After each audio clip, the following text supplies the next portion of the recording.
दर्शक बंधु आज आपण मैंने तोरी पाई तो पाई सीरियल देखा पाइबे जबरदस्त एपिसोड। आज रूही आज निज प्लान ने निज माया जाल आज निजे फसी जाइए आ समस्त सामने सारा परिवार लोक मान सामने से आज फसी जाइए।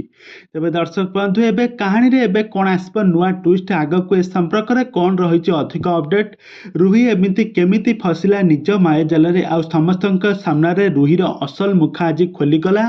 ए संपर्क में सबकि जानापी हेले आपण मैंने तोरी पाई तो पाई सीरियल टी प्रत्येक दिन निहाती भाव देखु आपाई आपण मैंने आम चैनल को सब्सक्राइब कर पाखर बेल आइकन को दबाई दिंतु। दर्शक बंधु आज आपण मैंने तोरी पाई तो पाई सीरियल देखा पाइबे जबरदस्त एपिसोड।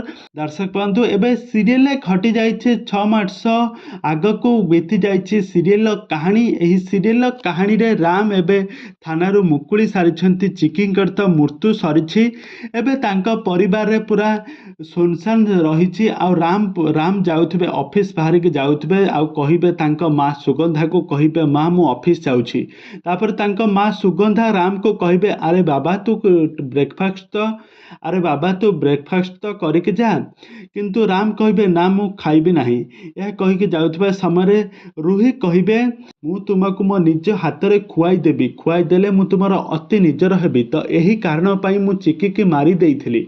एक कथा सब शुणी नेबे जेजेमा राम आउ सुगंधा समस्ते जेतेबेले कथा शुणी सारिबा परे समस्ते आश्चर्य हो जिबे आ कहिबे श्रिया तू ये कौन कहूछु। तापर जेजेमा आउ सुगंधा सब बेले संदेह करेंगे रूही को एबे कौन थाना रे देबे कि ना आग को कहानी रे कौन आसब नुआ ट्विस्ट। आउ यही सीरियल चिकी कौन पुणी थरे एंट्री कला ना कि सीरियल चिकी कौन पुणी एक नुआ रूप में एंट्री करिबो कि ना आग को कौन आसब कहानी रे जबरदस्त नुआ ट्विस्ट। ए सब विषय जानिबा पई हेले आपण माने प्रत्येक दिन तोरी पाई तो पाई सीरियल टी को देखु थांतु।